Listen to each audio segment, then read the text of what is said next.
All right, this video was kind of a continuation, well, from the last video. Gee, that's brilliant, Arch. Where'd you come up with that? Listen, I'm trying to do an intro here. So this video is going to focus a little bit more on taking one of these nice LifePo batteries, one that I got, the GoldenMate, and we're going to focus a bit more on putting it into one of these jumper booster packs, right? The old-fashioned kind, the kind that's actually really useful for doing all kinds of things, testing out starter motors and solenoids and things that you can't just use like one of those electronic booster packs for.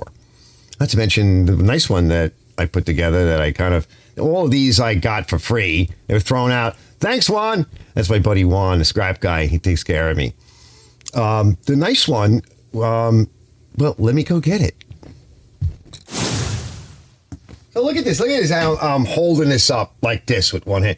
These usually, they're tractor battery type things, basically. And so they usually are very heavy. And so I made this thing much nicer, I think, because it's much lighter. And we've got a nice LifePo battery in here. It also has a USB on the front over here, so we can charge things like phones and all kinds of your computers, all kinds of stuff. You need to supply power, backup power to a lot of things these days. And my thinking was, all right, so we tried it out in the tractor. It basically works. Check out that video. I'll leave links in the description and everything, and there might be something sliding out over here. I want to get a little bit more into, see if we can put one of those LifePo batteries in to one of these. Now, it also fits the other jumper pack, which you'll see in a bit. One that's thrown out, it's much simpler. And it fits straight in there, and it's a lot less to do. It's just a bolt-up operation, connect everything. Now, again, I get into the video a little bit more about the different kinds and different battery types, and at the end, we're going to do a little CCA, look at, CCA versus like the watt hours or the amp hours. These things are not rated in CCA, so you might say, well, are they really designed for tractors and things? That's what we're poking around at. And are they really designed for like a jumper pack? And again, that's another thing we're going to be poking around at. But in order to do that, we need to stick one in one of these and try it, right? So in that other video, I laid it in the back of, as a mock-up, I laid it in the back of another one, which is now since thrown out. We stole some parts off of it, which are on here. That's in this video. Kind of improved this design a little bit. Made a few changes. You got to cut a few things and do a few things. Now, some of the stuff that you can drop these batteries in, and I talk about this in this video as well, ordering the correct battery. Remember, they sent me this nice company. All that information will be in the links in the description as well. Sent me this battery. This is the one that they kind of had on sale, and I could pick from 3 different sizes. I picked this size that we're going to be using here today in this video. And the terminals are on opposite sides of where I would want them normally. Now, for a tractor or something like that, it's not really a big deal. For something like this, depending upon the unit, it might be a problem. And to get it in here, it was a bit more work. That said, you can order them more correctly sized. The overall sizing seems to be correct. That's what we're going to get into this video. So, yeah, let's just dig in and fool around with a whole bunch of batteries, and then we'll put the GoldenMate in here.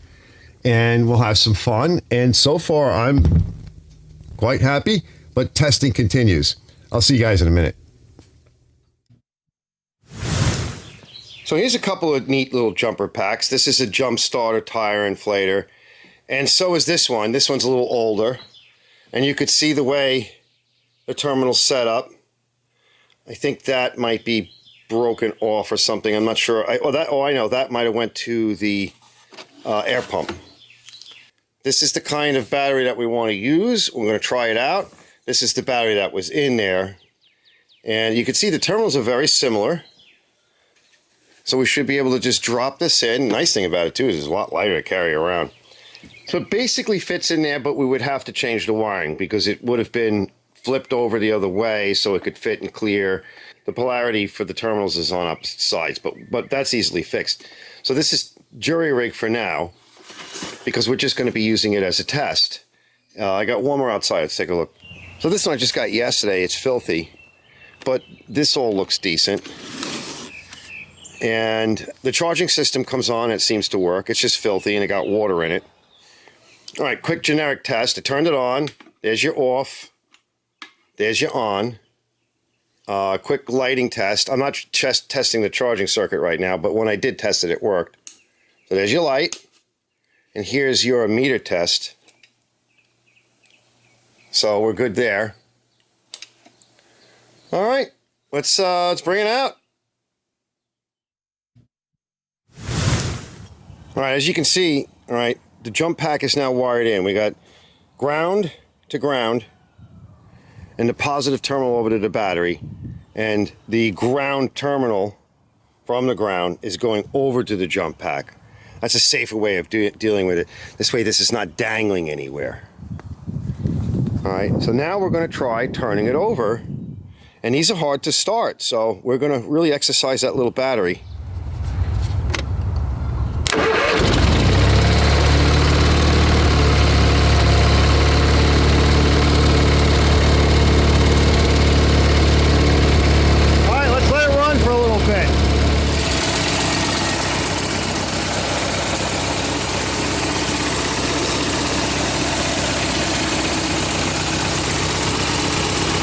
Let's let it warm up. See?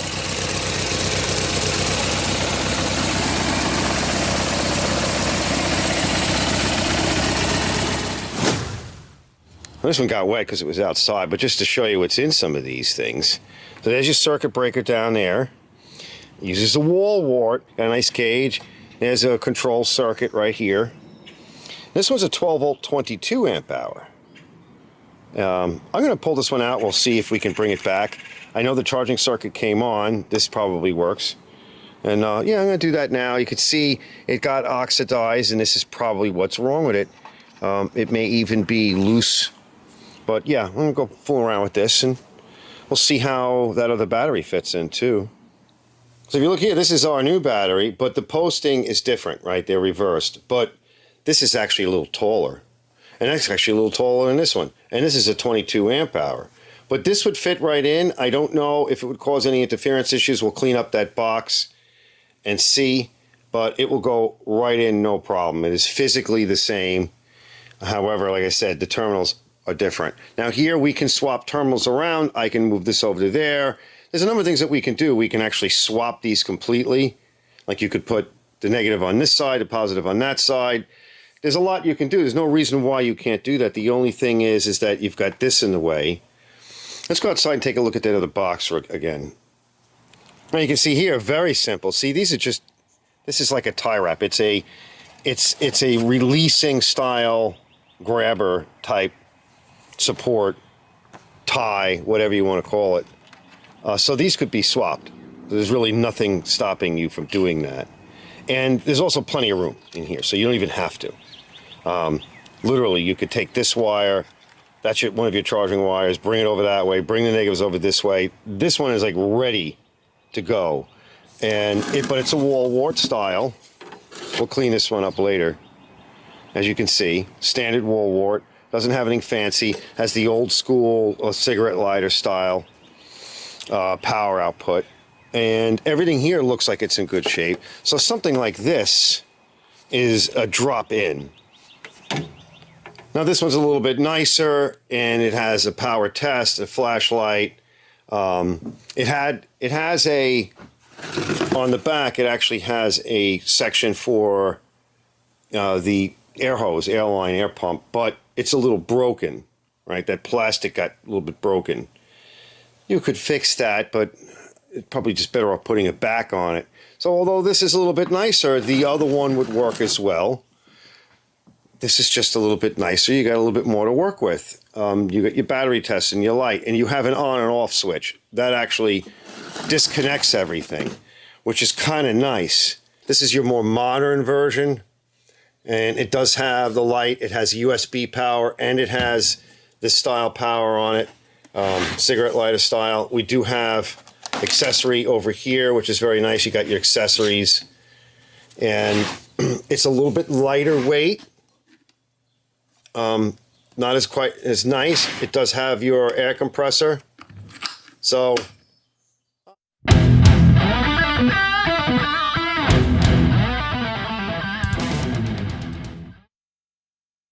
I decided to go with this one. I kind of damaged that that older one, not the blue one. I cleaned that one up. That one is salvageable, but I decided to pull some parts, and this being the newer one with the USB and everything, I think we're better off.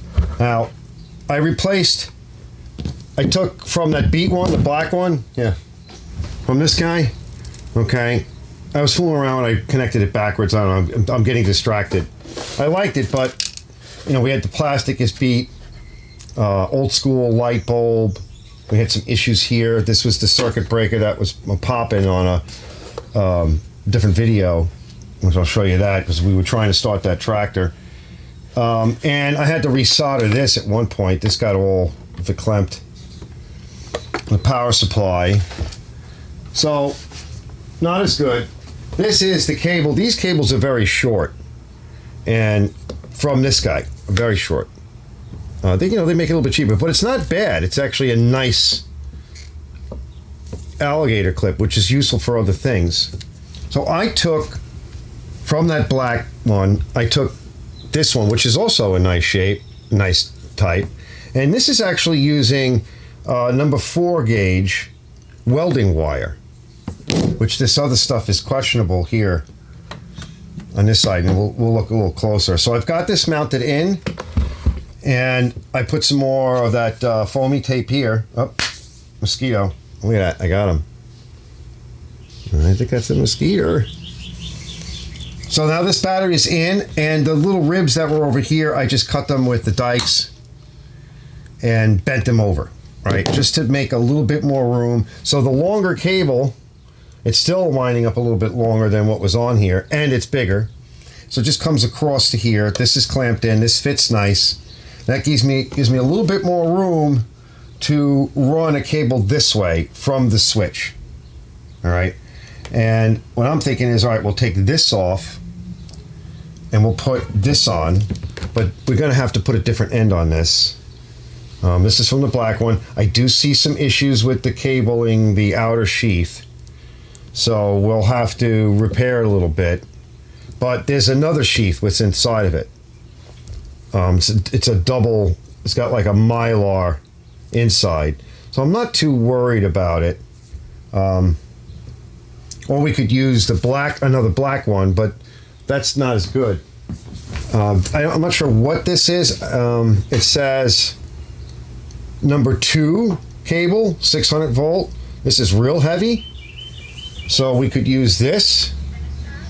It has the red handle, but a plastic handle on it. It's in pretty good shape overall. You might want to clean that up in there. I think we'll be okay if we just put a little bit of heat shrink in a few areas and maybe a little tape or whatever and some heat shrink over here and just call it a day. And this will be nice and long. So we'll bring this in through here. We'll connect it to this side of the switch. This guy here, and I'll show you in a minute. Hold on, So it's got a bend in it. And it's one of the reasons why I'm thinking like I don't want to do that, because that kind of fits in there nice. But we need to put a bend like that in there. So we may not be able. Now it comes a little close to this negative, so we want to put some heat shrink here, and we're going to put some heat shrink over this connector here, so we don't run into trouble. So it gets a little close. So I got to think about what I want to do, because like I said, this comes kind of close. And we wouldn't want to have it short. But with the case on and everything together, there's really no way it can hit. And we could even pot it a little bit with some hot glue, so it can't go anywhere. This is the kind of modification you can do, but it is what it is. Now, we can use this, put this here, bring it over this way, and then bolt it down here, and I just have to come up with another fitting for that, which I think I might have. So let me look into that.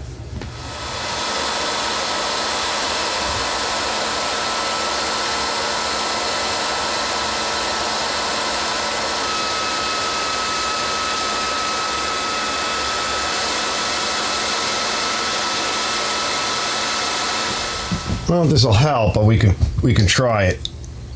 I've seen it done, and I'm just gonna try to make two knots, separate knots, twists, Not crazy. That's basic. And then I grabbed this one, kind of peened it all out. Let's see if we can get it in there. It doesn't have to be perfect. It just kind of fits in here. Might want to touch it up a little bit. Yeah, I think we can do that. Yeah, there we go. Now I'll put it in a vise and I'll crimp it, but we can also do it with a vice grip. Let's see. We can start it with a vice grip.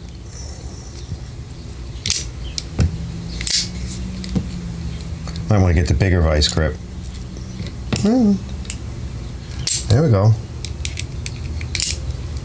Oh yeah.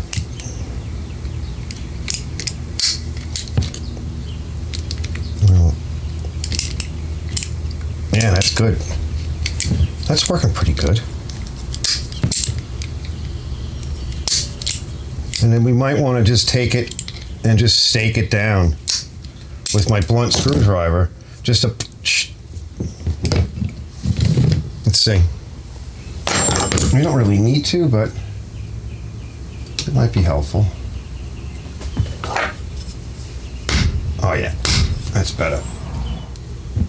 Yeah, that's good enough. All right, so we'll put this on next. And we have to bend it. So, where's the other one? That's why I tried to use that one. Now, this one we're going to reuse, but it's got to bend. So, it's got to bend like that. So, we're going to reproduce that here. All right, I'm going to do that, and then I can mount it to this switch, and we'll put it back.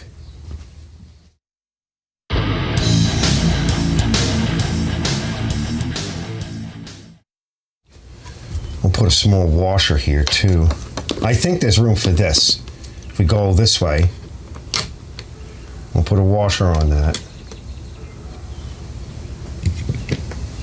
Probably should use a lock washer too, but I think we're okay. And I'll show you what I did here. I put a little piece of plastic,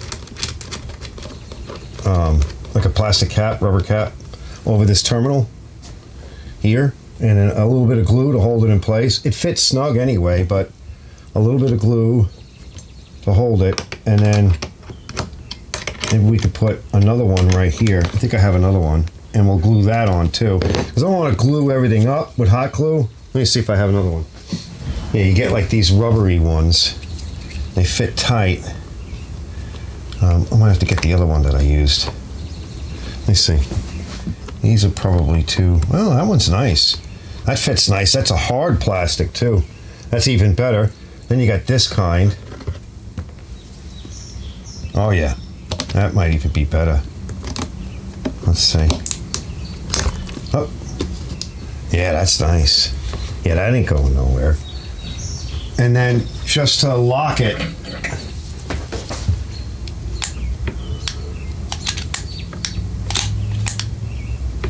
so that looks pretty good. So we just got a jumper here. All right, let that set up a little. That's nice and tight. Okay. I think we're basically ready to put it together. And I actually added a piece in here to make it a bit more modular. Everything just plugs in.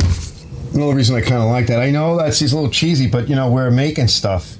Yeah, that's not hitting anything. There's plenty of clearance to begin with, but we're just making sure. Now we can put a little bit of, I think I already lubricated this. Yeah, I did. I put a touch of chain. Want a lube in it? Because I had tested this. And a little bit on that gear. And your rocker shaft there. Oh. That's all. I think there's a bearing up in here. Right here. So this one's just a little bit more sophisticated. It's sophisticated. This got a little mangled. See if we can fix this. It's cheap plastic stuff. All right. Let's see if it'll go together. So, kind of have to hold it like this. And that one goes there.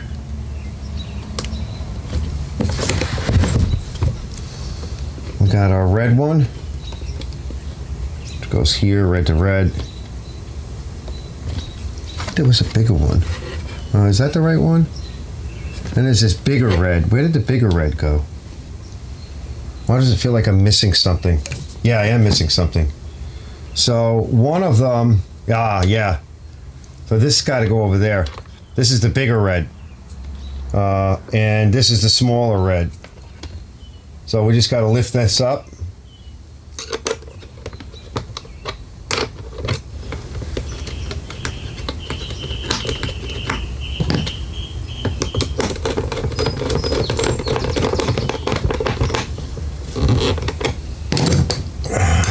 Shut the heat gun off in a minute. And then this goes over here. And there's a black one. It's a smaller black one. This comes to here. And then a red one. Yeah, that's the bigger red.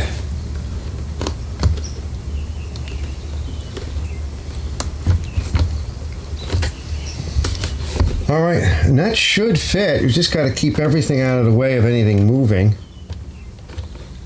Sort of tuck it up out of the way. It looks like it'll fit. Might have to move this guy over a little bit. Yeah.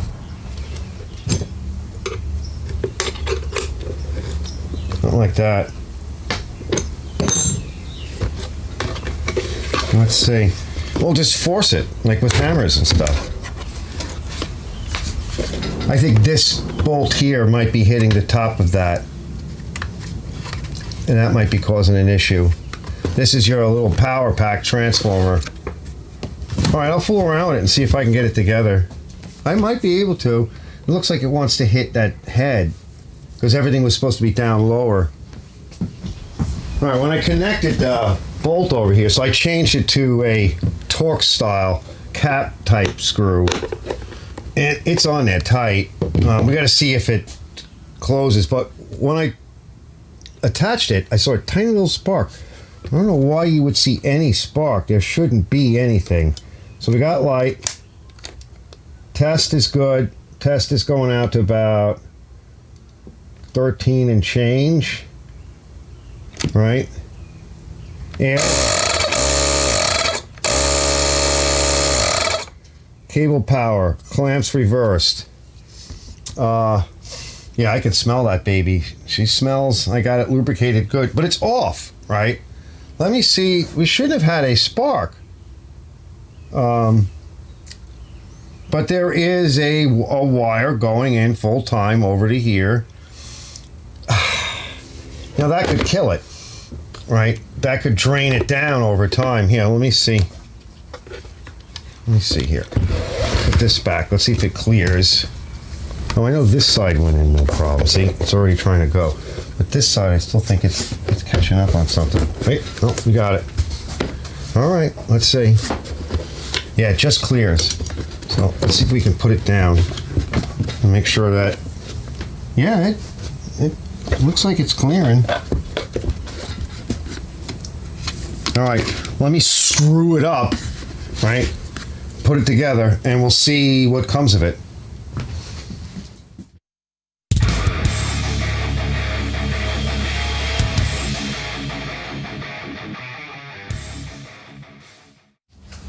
Now we just got to do a quick test.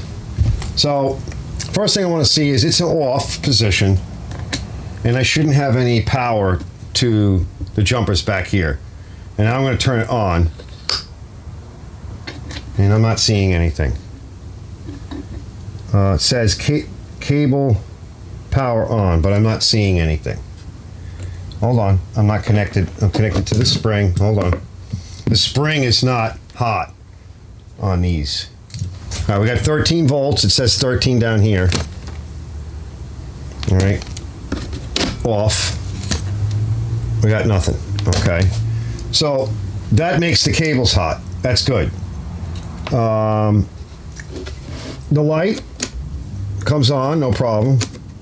Test. We got gauge moving. So DC volts is good. And oh yeah.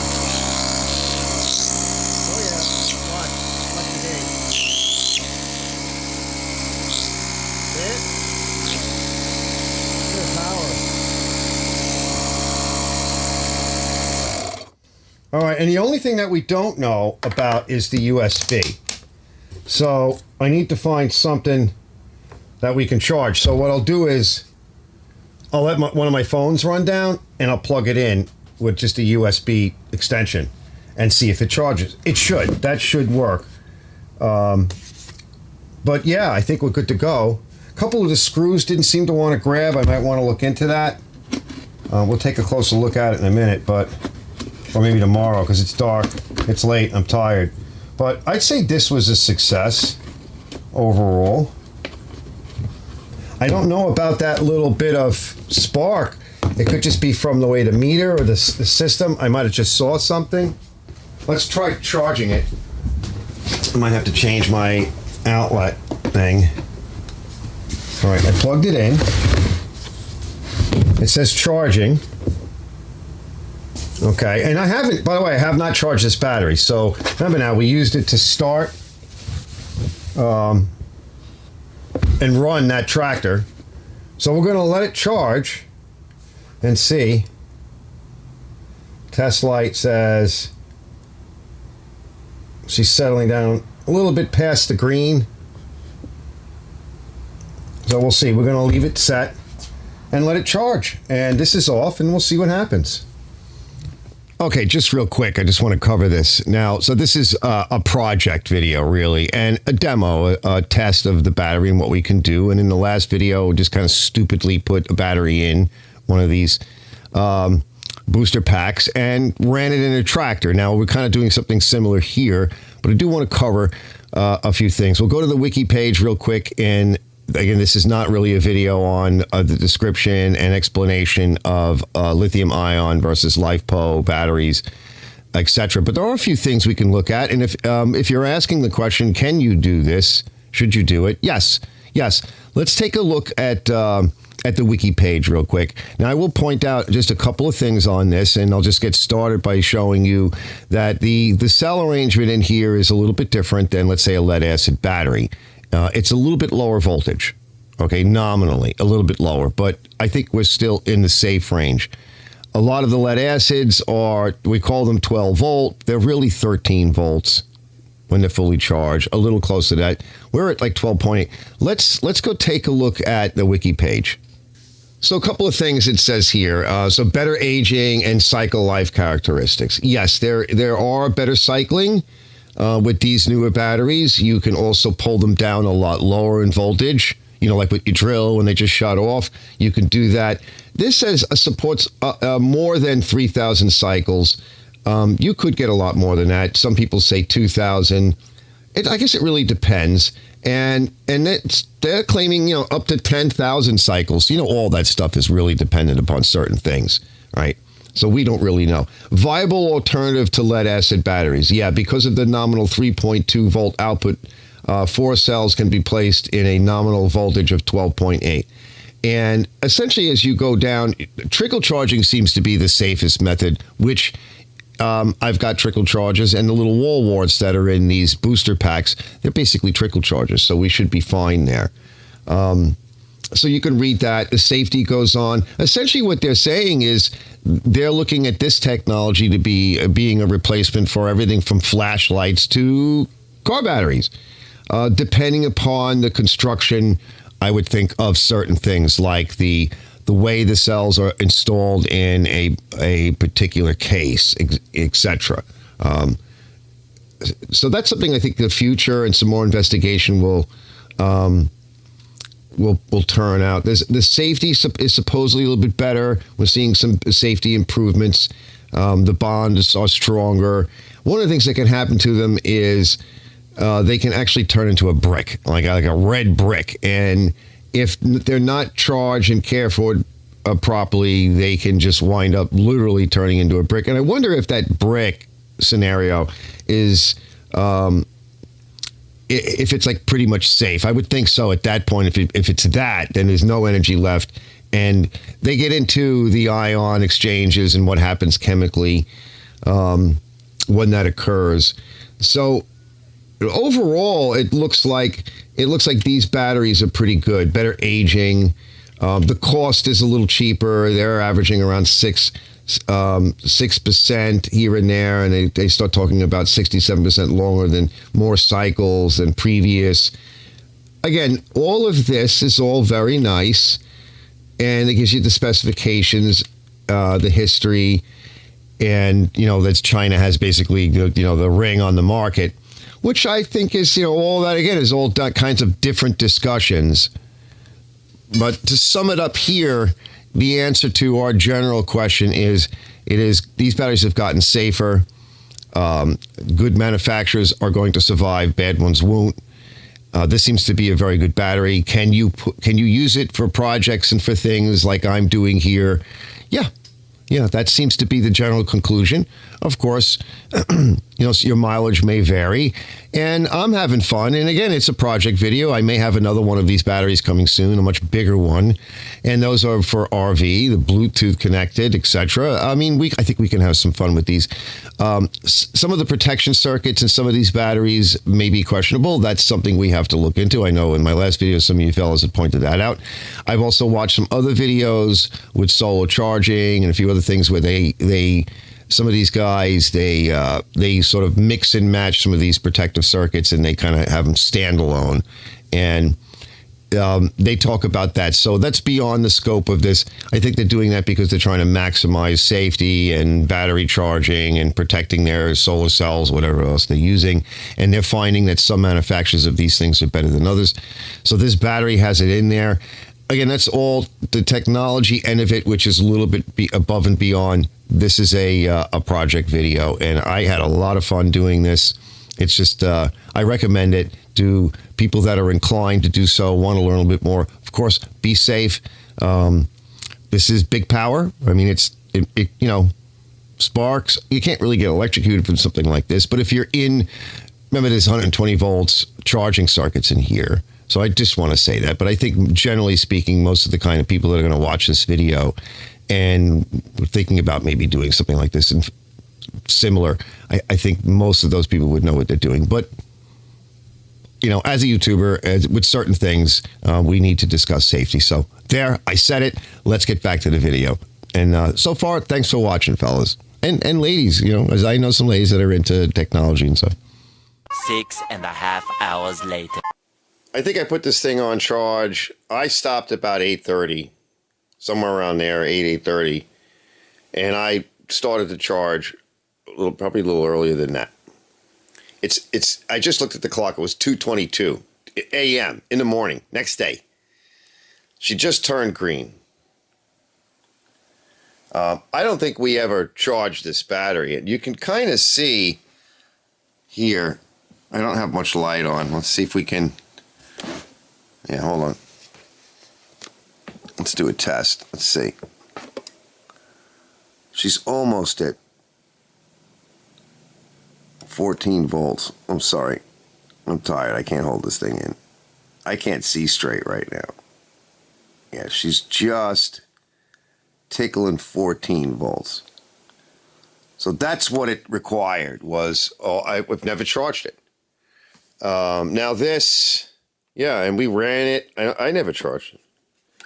Let's see, this goes this way. So this is just a fan with a light on it. Okay. So fan and light are on. So everything else is working good. This plug was from that other black one, I believe. So we have a plug to go with it. Wrapped everything up. We're good to go. We're going to leave it. This is kind of how I did it because we have extra wire than what came originally, which is nice. And it's all good to go. I'm going to bed.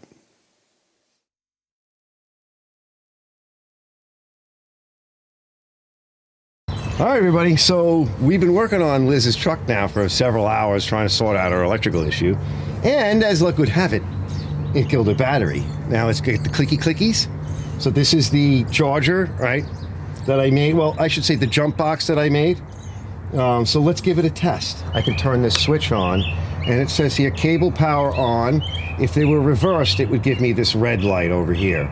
So just going to give it a minute, because essentially whatever power is in here is trying to top off the battery. So when you use one of these, and maybe even those little guys, those little electronic ones, give it 5 minutes.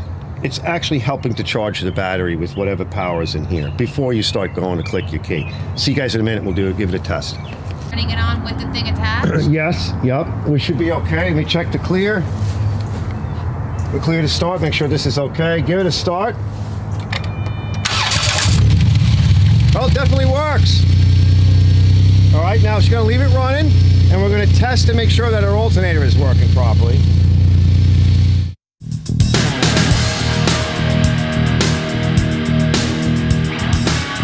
All right, so this one I dug out as well. This is the other one that I finished. Oh, yeah, it's got the lead acid in it. It's freaking heavy, okay? But this is the one. It looked like crap, and listen,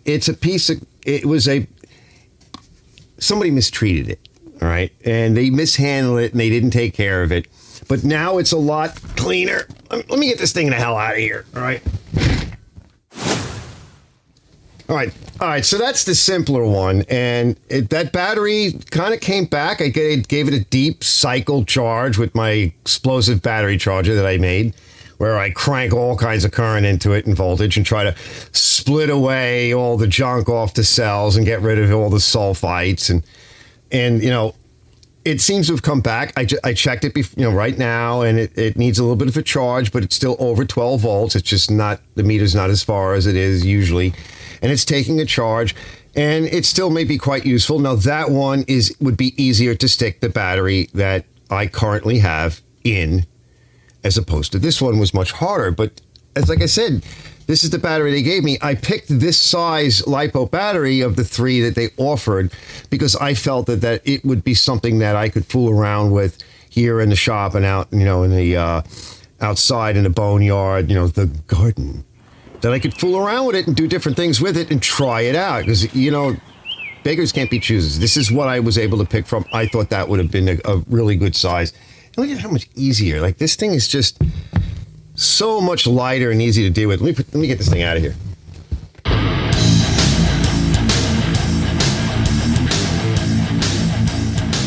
Now, as promised, okay, let me settle in, and we're going to go over some of the numbers, right? Now, I don't want to bore you with this stuff, so we're going to kind of go through it quick, but we're going to go over the numbers. I'm going to put a link in the description for the calculator that I'm using, just one I found online. We'll switch over to the other monitor, and we'll take a look at the different batteries real quick for some of the shots that I have. You guys have already seen it. You've watched the video. You pretty much know what I'm talking about.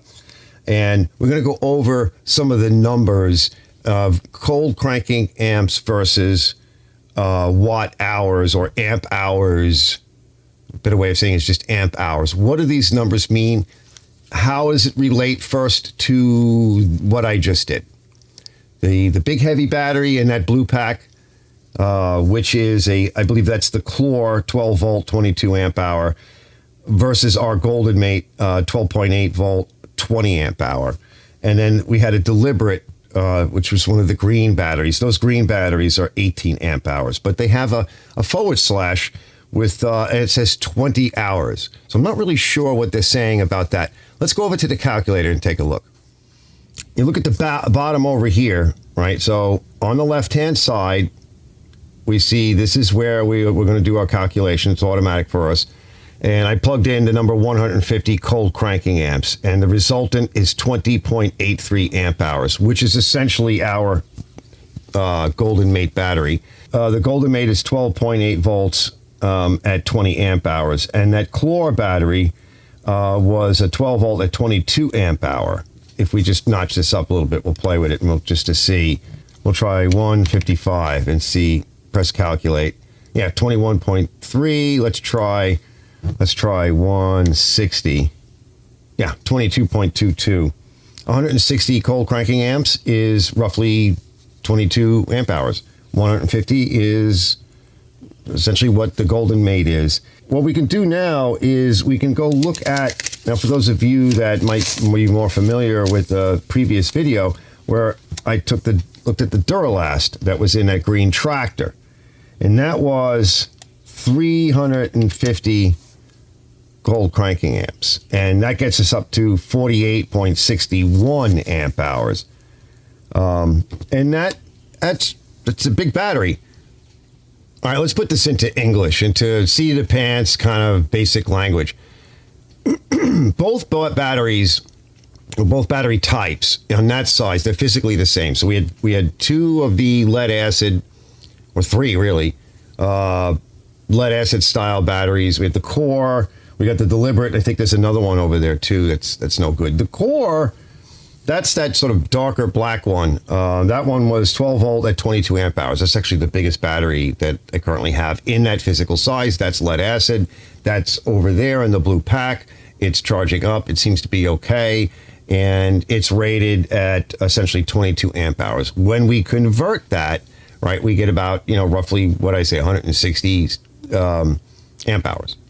So if you were to, whether it's very similar, those batteries, those smaller lead acid batteries that are sticking into these jumper packs are effectively the same as the LifePo GoldenMate battery at 20 amp hours, plus or minus a little bit.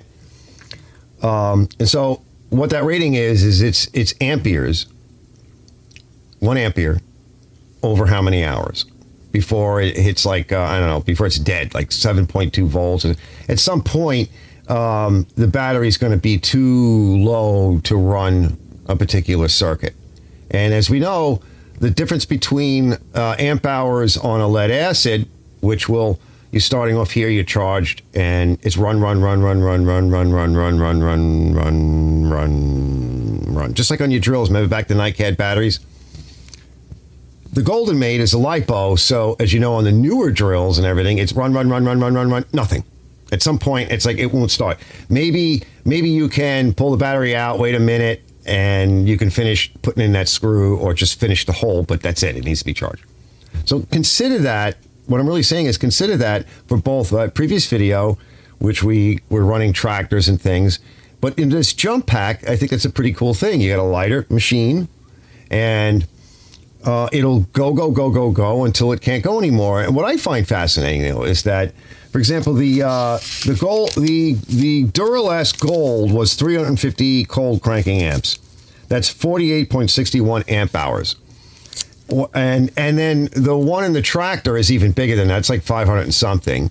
And like your average car would be that, until you get into like truck batteries, like 900 CCA. That's essentially, let me read it here. Cold cranking amps, on the other hand, measures a battery's ability to start an engine in cold temperatures, reflecting the maximum amps a battery can deliver for 30 seconds at 0 degrees Fahrenheit without dropping below 7.2 volts. Okay, so that I find interesting that these little jumper packs can actually start a car. Kinda. Let me get it because I like having it. Hold up. Eventually. Now, what you need to consider is that you're placing a jumper pack or even those electronic ones on top of a tank of cells in a battery that's already in the car. Think of it as a tank. It's like a storage tank for electricity, and it has ballast. The bigger the tank, the more weight, the more S behind it, right? More cold cranking amps means more S, essentially more effectively power, punch. Because amperage is punch. Voltage is height. And so, when you think about it, like I was taught, one good analogy is if you want to look at amperage and, current amperage versus voltage.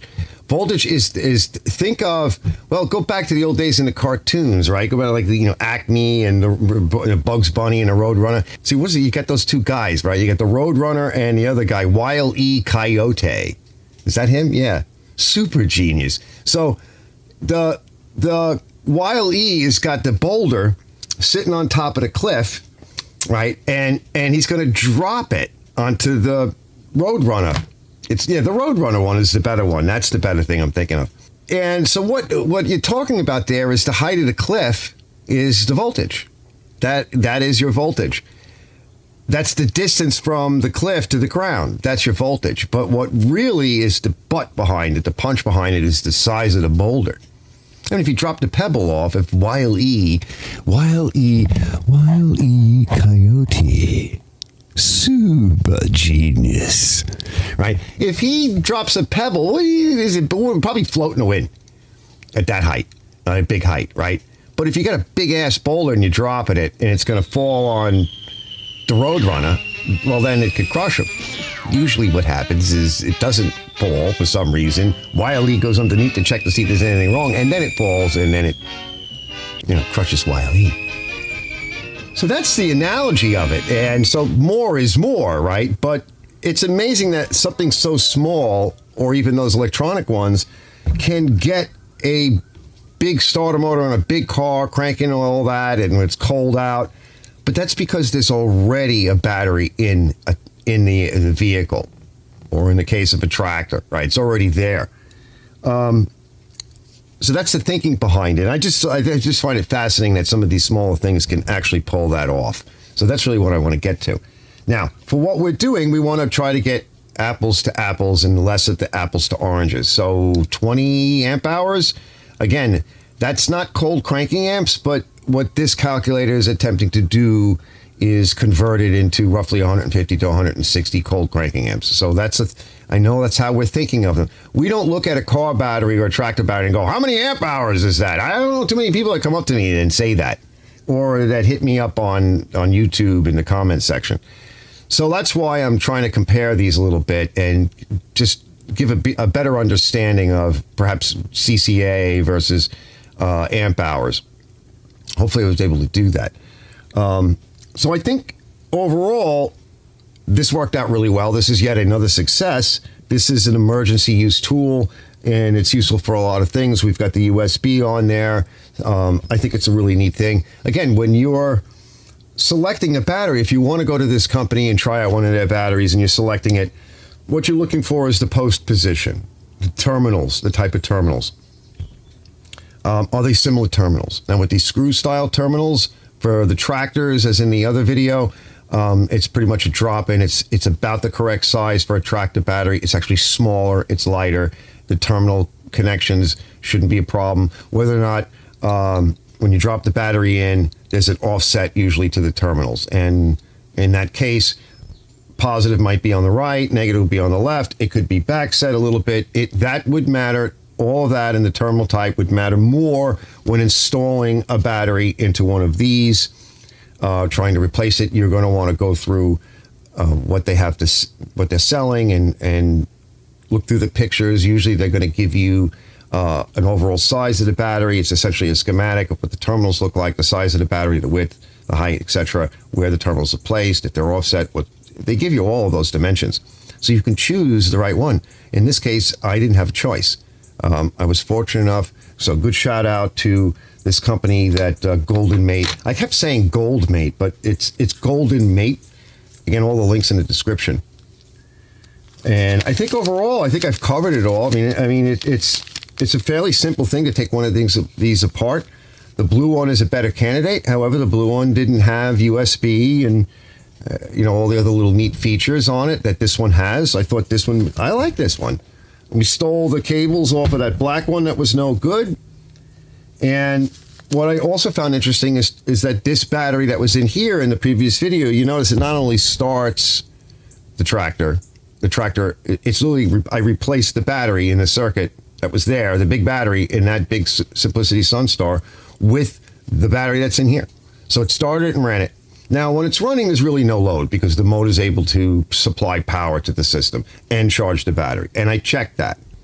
And so we just kind of plopped it into the back of, hanging out of the back of the other black booster pack, which I stole parts from and I threw it out. And now I have two nice ones. And maybe in the future, I'll get another one of these batteries and I'll put it in that one over there. But I'll try and get the correct one and show how this is actually a very easy thing to do. You want to consider doing this. And I think this is a great opportunity to kind of up our game. Look, I could just pick this thing up just like that. And I'm strong, but I'm not like super strong. I'm I'm just sitting here. I'm an old guy with health issues and everything. This is nice to be able to drag around, especially if you're in a shop environment, whatever, and you're bigger. Your yard is much bigger. You got acres or something, or an acre, and your shop, there's stuff all over the place, and like just grab and go. If I haven't covered something, let me know. There'll be more videos on this, and we'll be testing this more in the future. I'll be trying out some other things, and I'm looking forward to the future on that. Hopefully you are too. So thanks for hanging out in the shop once again and playing around, moving around in the bench, and moving around out in the yard.